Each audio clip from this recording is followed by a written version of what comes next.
All right, you grasshoppers. This is one of the most driven men. I mean that very seriously. The whole True Grit life, we're all about not quitting and fighting through things and everything. And I don't know, for you people that don't know him, this is Eklund. He has, I guess we're calling it a podcast now, or I guess more than that, a website and everything, hockeybuzz.com. How you doing there, bud? I'm doing great. It's a fun morning. It's Christmas here. You got me on the best morning of the year. Yeah, a lot of trades going on. Well, yeah, and trades and free agents, people trading cap space, all kinds of crazy stuff. So, yeah. I forgot about that. Today they can sign. That's right. We're like, we're just 2 hours away from the craziness, and an hour and a half away from like our 4-hour podcast that we do. Right. Excellent. Okay, good. All right. So people that don't know what hockeybuzz.com is, way back in the 04-05 lockout, all of a sudden this gentleman was sending out, was it tweets at the time? Were you tweeting? No, this is way before Twitter. A decade before Twitter. I was on, it was called Blogspot. Yes. Which was at that point, the elections had been going on. This was the Gore Bush elections where, went to the Supreme Court and all that stuff. Yeah. And there was so blogs became like a thing all of a sudden. And I started just blogging, and about hockey, and there happened to be nothing going on because there was no season. Right.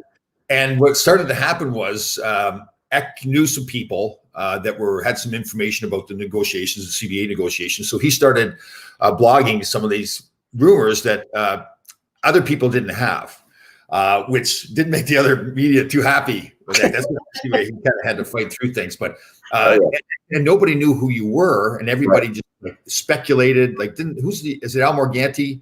Was it he? Yeah, no, it was so much fun speculation. I mean, I was because I was a musician for a long time, and I had taken a year off because we had when my first daughter was born, I didn't like traveling around while she was in her infancy. So my wife was at home, and I hated it. So I said, I'm going to take a year off of touring, and I'm just going to hang out. And that's when the lockout happened. So I started blogging because some of the NHL actual people were fans of the bands, and I met them at like the Bottom Line and like CBGB's up in New York and places like that. So and they just started. I was talking to them because I was like, "Come on, guys! I took a year off. You're not going to give me any hockey this year." We were just joking around, going back and forth, and before you know it, they were telling me stuff that I'm like, didn't know that, and I don't think anyone knows that, and maybe we should get that out there somehow. And then people how you and I met was people could email you, and you could blast out like the latest rumors and everything. So once you saw my email with my name on it, I was blown away. You were one of the first like actual players that did it, and I was or players I grew up watching, and I was just blown away. I'm like, that can't really be Tom Laidlaw who's sent. I mean, I remember him destroying my hopes and dreams and Peacebrook years ago as a Flyers fan in the Spectrum. What the heck, that was great. It was such an honor, and our friendship since then, I love it. It means so much. Well, I mean this very seriously. Like, and I try to have people on the show all the time that are very inspirational for different reasons. That are great fathers and family men, and they're very driven. And you had to, because at first you weren't really accepted at first by a lot of people, right? I mean, especially the mainstream media just didn't. That's putting it mildly, yeah. That's the nice way of saying it. Yeah. No, I mean, because the internet too was scary. Like for the mainstream media, the internet at that point was scary, and I used being called a blogger, there were people just, you're a blogger, you're nothing but a blogger. I'm like, I'm just writing. This is a medium. You could put it in a newspaper. You could send an paper airplane. It's just a way of getting information to you, right? So, yeah, and fortunately, the NHL itself was backing me enough that people started to get know that I was legitimate, but also get frustrated because their newspapers, I would put out something and then they would have to follow it up, and chase it down or whatever. And people started getting angry and I remember so many writers said, I'll never have a blog, that's crazy. I'll never have a blog. What do you, I'm a writer. I'm not gonna have a blog. Every one of those people blogs now. Everyone. Yeah, I know. Isn't that true? It's funny looking at it now, 15 years later, the blogs are the thing all over TSN, all the people that are giving you a hard time. I mean, another thing about that, like, it's funny, is like Twitter. There's a really funny story. I don't think I've ever told the story. So I was at the I got to the point where I'm covering the Olympics. I'm in Vancouver. It's just like, holy cow, 2010, sorry about that. 2010, I'm covering the Olympics, and I'm on Twitter. And it was just I was one of the first people on Twitter. And it was just the time when TSN kind of put a mandate down to their writers. We need you guys tweeting. And no one knew. Like Bob McKenzie came up to me and said to me, what is tweeting? I know you're tweeting. And like, it's Twitter. You just get on, this is what you do. So he started. Kevin Allen. I'm making Kevin Allen's profile on Twitter up there in the press box. I'm like, this is what you got to do. This is how you do it.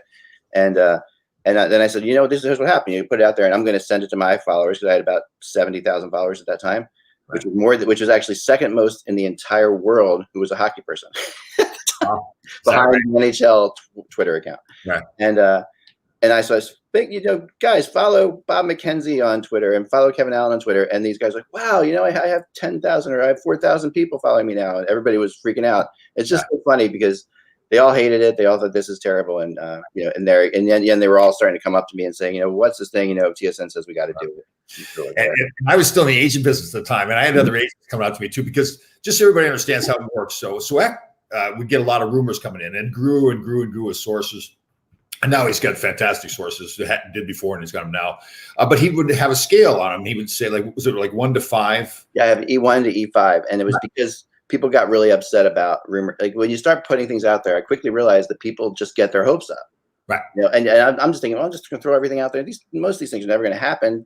10 times more things or 100 times more things are discussed than ever actually happen. So I'm going to throw these out there, and people are like, oh, so I started to say, okay, I got to give people some level of expectation on these things. So I created the E scale, which has become a really fun joke now throughout the NHL. You'll see people sometimes tweet out, E3, people who don't like me, they'll just put that out.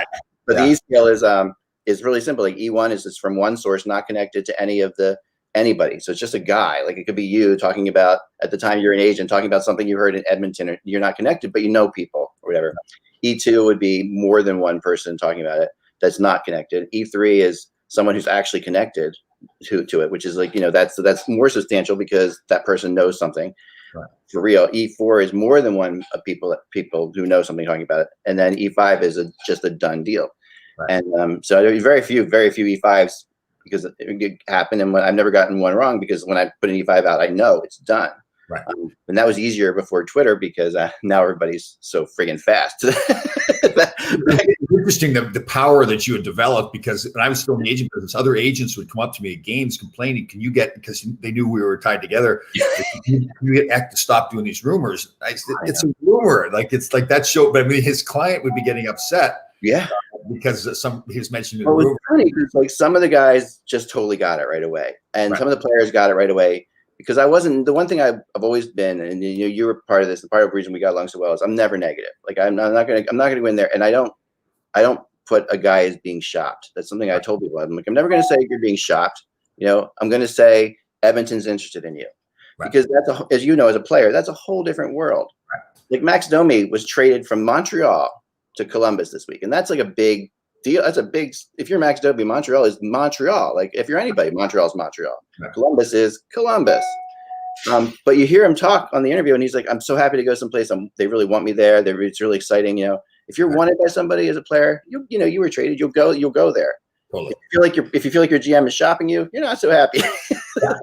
Yeah, and it shouldn't really bother you, because that is the business. That's business, but still, you're all people, right? Yeah. So totally. We're all people here, and that's a big thing. So some of the players Jason Spezza, I remember Christian Rutu, I made up shirts for them that said "Who is Eklund?" and they just had a silhouette on it, and they would wear it in the I would see them wearing it in the locker and stuff like that. And these guys just loved it.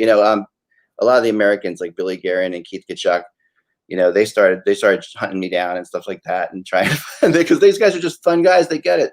Guerin's hilarious and a really funny guy. Keith Tkachuk, as you know, these guys are they love it. Keith Tkachuk one time came up to me, Andy Strickland, who wrote for us, said, "Man, I got in." They flew me to Philadelphia just so they would introduce me. They would introduce you to them.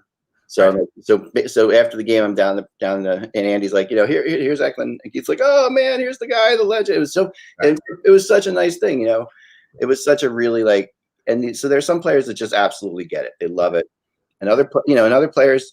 For the most part, the players have been good. But you're right, early on, it was interesting. It was totally a different world, Well, what I like about it too is, as it pertains to True Grit Life, is that part of True Grit Life is just keep on grinding it out every day. Oh yeah. It's not going to happen overnight.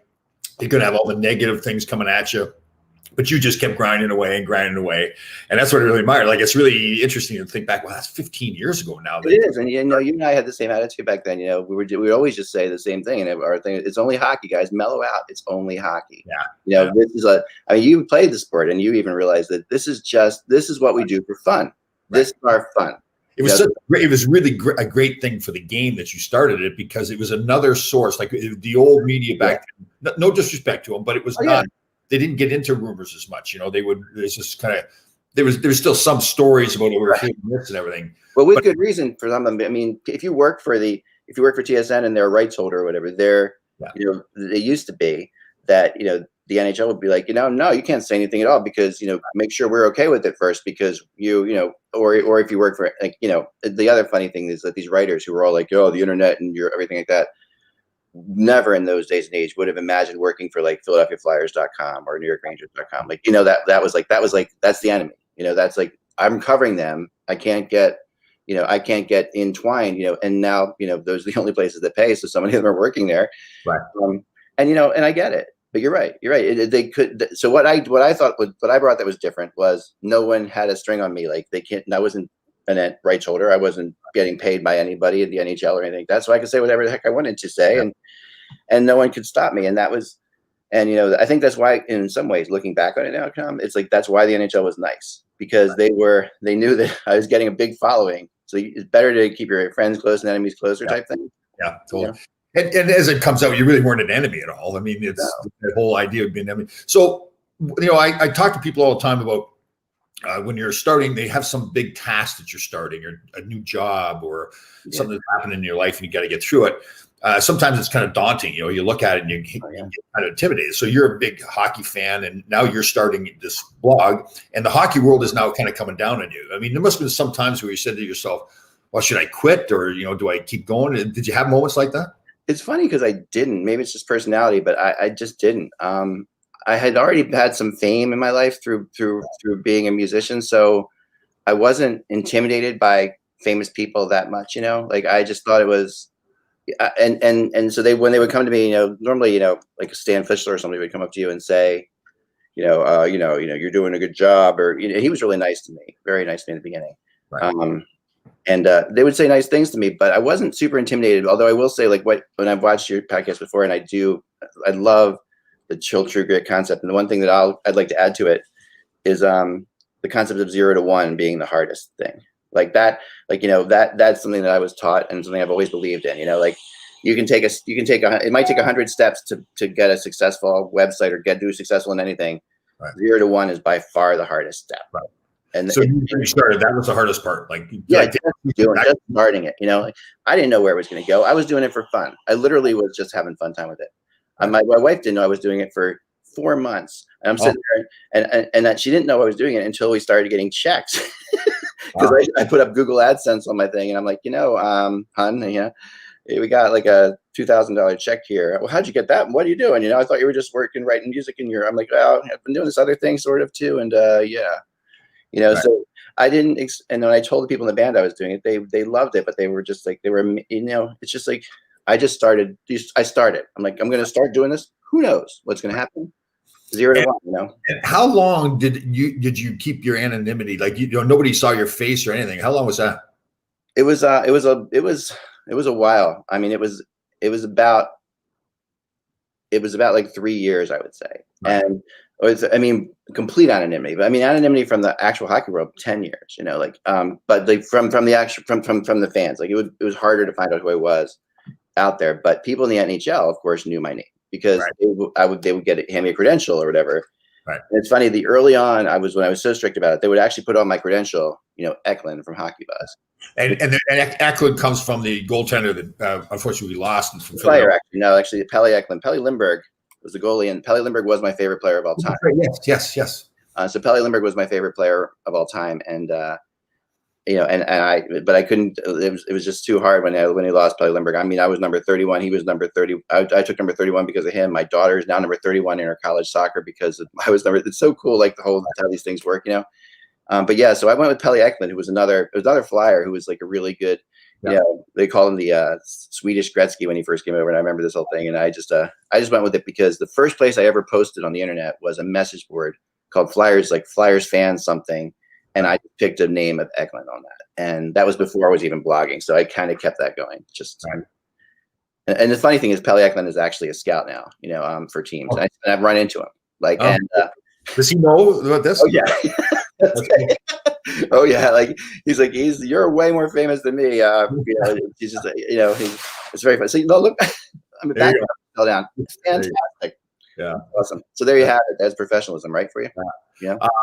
And you've had a few people, like you mentioned Andy Strickland before, who was on with you, who now does it. Is he on, working in a newspaper? Where's he working now? He works for Fox, Fox in St. Louis.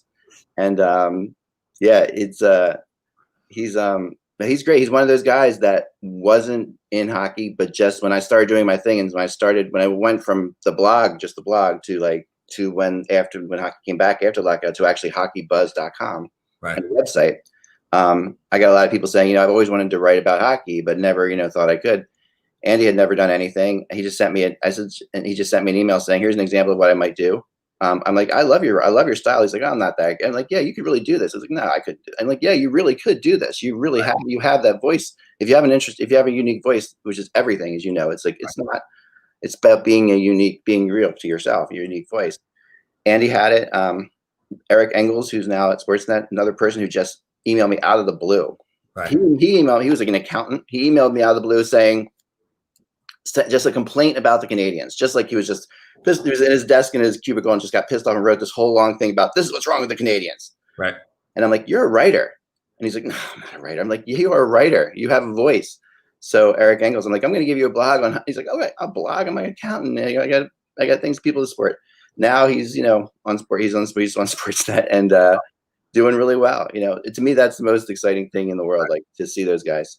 So you see some coaches, especially in the NFL, where they've got their staff and all like the assistant coaches go off and get head coaching jobs, like Bill Belichick and Andy Reid and these guys. So it's the same kind of thing with you, right? I mean, you've got all these guys that started with you and now they're going off. And that's the greatest thing. I mean, there are so many. I mean, the people that the list goes on and on. There's at least, I think we have like 10 people who started Hockey Buzz and now are making a living doing it someplace else, which is great. And just that, because these are all legitimate fans. Brian Metzer, Al Samaglia, all these different people. They're out there, and I'm still really close with all of them. Didn't you get Mike Rupp his start too? Didn't he come on? The first video thing, because I was talking to a friend of mine knew his agent, and we were just starting the podcast, and he's like, Mike Rupp wants to see what it would be like on the air somewhere, like doing something. Good. So yeah, the very first time Mike Rupp was ever on, I should repost that at some point. That's out there. And the very first time he ever did anything on video was a hockey podcast. And he's good. Like he's kind of unique, right? He's got some guys are a little smoother and everything like that. And no disrespect to him, I like this part. He's a little bit rougher, right? He's got like that. Yeah, no, and he says it as he feels it, which is what I love. He doesn't care. There are some guys even, and I always listen to about Keith Jones, who's another guy who just shouldn't be. Like Jonesy and I both kind of started this at the same time. We're both in Philadelphia, so he jokes with me all the time if I see him at an NHL event. He's like, "Can you believe they're still paying us to do this?" Jonesy will say to me, "I'm like, yeah, I guess they're paying you a lot more, And it's just like we have so much fun with it because he's like, well, look at my face. He's like, is this a face for television? Jonesy would say it all the time. He's like, they're not going to put me on television. And now I have to sit next to friggin' Patrick Sharp. He's like, I remember. Yeah. He's a funny guy. Jonesy's a great guy. Pretty man. Patrick Sharp's a pretty man. He's a beautiful man. I mean, my wife's like, who the hell's that? I'm like, yeah, that's Patrick Sharp. He's like, geez, he's beautiful. I'm like, I know. He's beautiful. There's many men you say are beautiful. Like but he is. Yeah. That is funny. So what's next then? You just keep on going with this? Is there any new plans for anything else coming up? No, I mean, we just keep. I mean, we've been through some stuff, the true grit concept of going like 9/11, not 9/11, not 9/11, but there was an internet falling apart moment in where everything was going to hell, the whole thing was falling apart, right. And we stayed alive, and the hardest period we've ever had just happened, from March until June. I mean, we're covering a sport that doesn't exist, Yeah. And it's not like the lockout where it doesn't exist, where you can talk about why it might not make it back. It's like literally the world has stopped and we are here.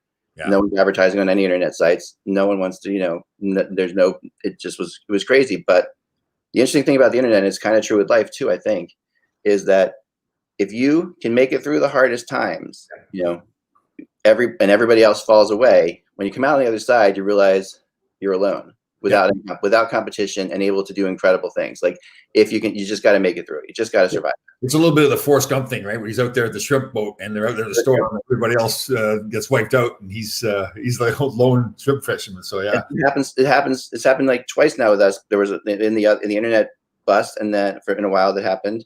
And yeah, this last month where these last months where, we just had our busiest couple days ever the last 2 days. And that just is an unbelievable feeling because we had days where we were hardly doing anything because who wants, there's way more important things in the world, when there's no hockey, who's going to come to a hockey website, Yeah, totally.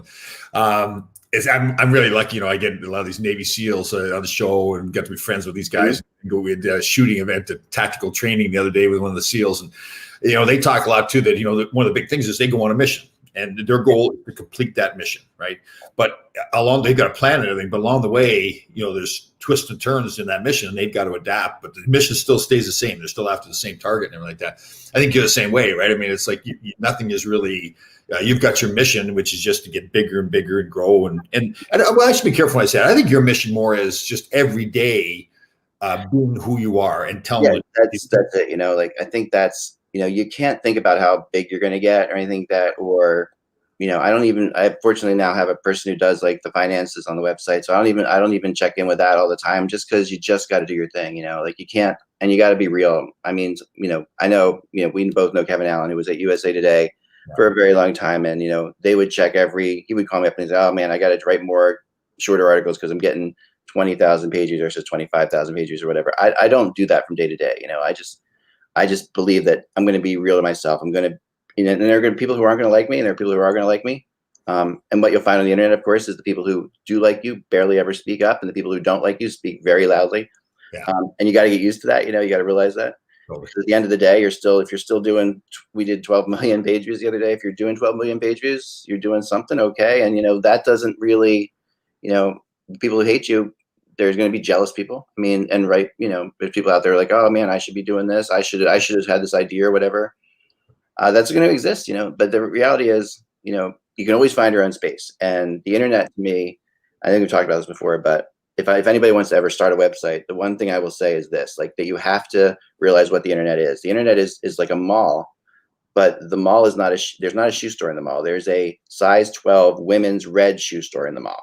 Yeah. And there's a size 13 men's basketball shoe store. Totally. And you want to be that shoe store. Right. Don't try to be a shoe store. Try to and what we did with what happened, and that was very lucky that this was going to happen. But I realized this as time went on. It wasn't like I had that idea in the beginning. But the concept is, Hockey Buzz is a rumor website. We've managed to be hockey rumors. That's what we do. We talk about the games too, but we still have we're that specific thing. If we were just another hockey website, we would have, we wouldn't nearly be able to have the same kind of traction, I don't think. Yeah, you haven't tried to be somebody else. I remember when I first started all this True Good Life stuff and everything, and I still had to break through. Like I had that hockey humble thing, when I spoke. Very much so. Yeah, it's always like you're apologetic. I'd go speak in front of a class, and I'd get up and I'd apologize. I'm sorry to bring you here today. Like, and I started thinking, what am I doing? I'm a motivational speaker, for God's sake. I'm sorry. We invited you. I had this talk before, I think, at one point where I said, "Stop apologizing. People know who you are. It's like you're a great guy. Be you. And it's true. I totally get it. And that's the thing. As the more I have become, I haven't changed at all. It's just that I'm bigger of the same Tom Laidlaw. It's just voice and everything. That's the wonderful thing about what you've done and what I've the second I met you, the first time I talked to you, I'm like, this guy's incredibly awesome and just humble but real. And that was such an amazing thing to me to as a hockey fan, not having met that many of my idols or heroes that I watched or enemies that I watched growing up. That you were just that. And what did you bring and what you've done is you found your spot, just like, you found your little size 12 shoe store, you found that. One of the biggest things that happened with me, I guess the stubbornness I had from, growing up, in Canada, like I would openly say, like, I'm going to play in the National Hockey League. Everybody's like, I'm going to play in the NHL. Everybody wants to play in the NHL. Right. Everyone wants to do that. So I was able to accomplish that. And I think it's the same thing. Once people started saying to me, like, well, you should watch Joe Rogan's podcast or you should watch somebody else's podcast. And no disrespect, those guys are fantastic. And I'm not trying to say I'm better or worse, But I start thinking, well, no, I don't want to be Joe Rogan. I want to be Tom Laidlaw. I just got to be a bigger Tom Laidlaw. That's all. And you've done the same thing with your stuff. No, Right? that's exactly right. And there's there's so many people in this friggin' world. It's like there are people who don't like the Joe Rogans, and there's enough people that will like you for you. Yeah. And the great thing about this internet is they'll find you. Like before that, how are they going to find you? Like when I was a musician, we had to buy our albums from stores before we got into the city because we were the record company, and the record company may send 2 albums to the store, and we play a concert in front of like we were opening for like Fleetwood Mac. We play a concert in front of like 10,000, 15,000 people, right. And the best we could hope is that some of those 15,000 people would go and find the 2 albums that were at Tower Records, and it was so unbelievable. Like that's just so frustrating. So what we would do is we would call Tower Records ahead of time. We'd say we'd like to order 30 CDs of ours, and we would go before the show and we'd buy them. We buy them from Tower Records. Right. Just pay full price for them, bring them to our show and sell them because we rather, but with the internet distribution, that was the whole distribution thing. Distribution is now everywhere. So that has made this a world that if you're true to yourself, you'll find your place. You'll find your people. Your people will find you. They just will. So what's the biggest piece of advice? So somebody wants to start a business or whatever it is, they've got a project, they got a passion, something they want to do. What would the single biggest thing that you would say to them as a piece of advice? Do what you love. Like definitely go for what you love because you're going to have to work at it so hard. You better love it. You better really enjoy it. And don't just try to find a niche. Don't say, I'm going to, this niche exists, I'm going to write about that. But if you don't know anything about that niche, or if that niche isn't you, it won't work. Right. It's got to be something that you absolutely love.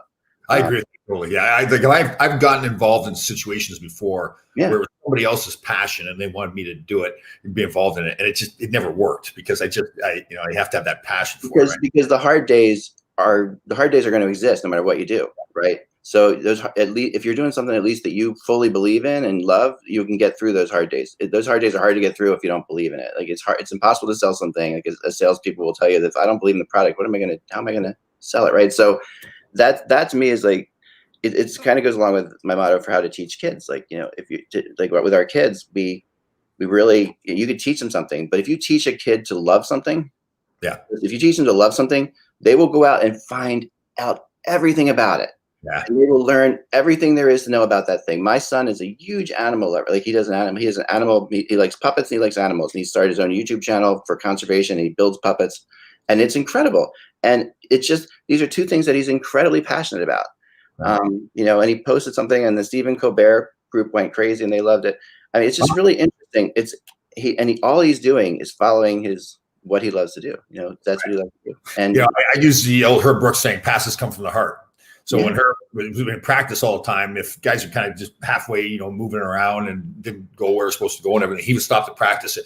And he did it several times, and he was always the same. He was very passionate. Like he grabbed, his passions come from the heart. And he passed as hard as he could, And it's funny, it wasn't until years later, probably when I started all the True Good Life, I thought back to myself, like he wasn't just talking about passes. He was talking about your life as well. Yeah. If you're going to do something, you got to put your heart into it. You've got to be really passionate about it. And you do. Yeah. It has to be something that you feel something you would do for nothing, something you would pay to do. Totally. And if you can make a living doing something you pay to do, isn't that like the most incredible thing in the world to me? That's and I know you're like this too, because you talked about it before about these other guys like Andy Strickland going off and getting careers now. And I find too, the more that you are willing to give people other things, like help people along, like give them things and pull them up instead of pushing them down, it's very rewarding. Like you actually get paid for it. You really, physically get paid for it. You do. I mean, there was a moment when the St. Louis Blues won the Stanley Cup, and I'm walking around on the ice last year. And Andy comes up to me and he's like bawling his eyes out. He's like, "Can you believe this?" He's like, "I emailed you all way back when, and now I'm freaking on the ice. There's the Stanley Cup right behind me, and I'm doing this." He's like, "I can't." And Armstrong came up, I think it was Dougie Armstrong, comes up and he's like, "This is the guy. This is Eklund. This, I'm like, he's the reason I'm here." It was just that kind of stuff. It's like it's priceless. It just blew my mind.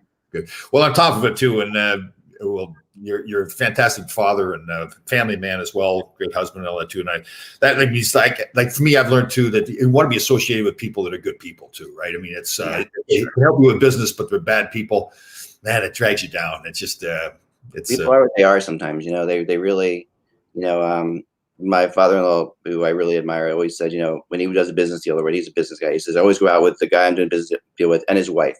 And if he doesn't treat his wife well, then I don't want to go into business with him, because I can see right there and then, what it's about. Yeah. And it's hard. I mean, the other night we were doing a podcast, at the draft, and my son has this medical condition that's really serious. And right in the middle of the podcast, I hear him screaming, and and this is draft night. This is one of my 3 most busiest nights of the year, and as you just stopped the podcast and we walked around. I took him, we walked around, we talked to him, we helped him through it for the next couple hours, and everything just stopped. And because the world will go on, even though you sometimes feels like it won't, it will. Yeah. And I mean, that you have to realize that's by far the most important thing in my life is my family. No question. Well, okay. So we're getting all mushy here and everything, but you are one of my favorites. We don't speak to each other as much as we did in the past, and that's bad. That is bad a little bit, but you are really. I really admire you as a person. I admire what you did with HockeyBuzz.com. It's your passion. You started from nothing, did it all by yourself. Nobody's going to stop you. So, have you on again.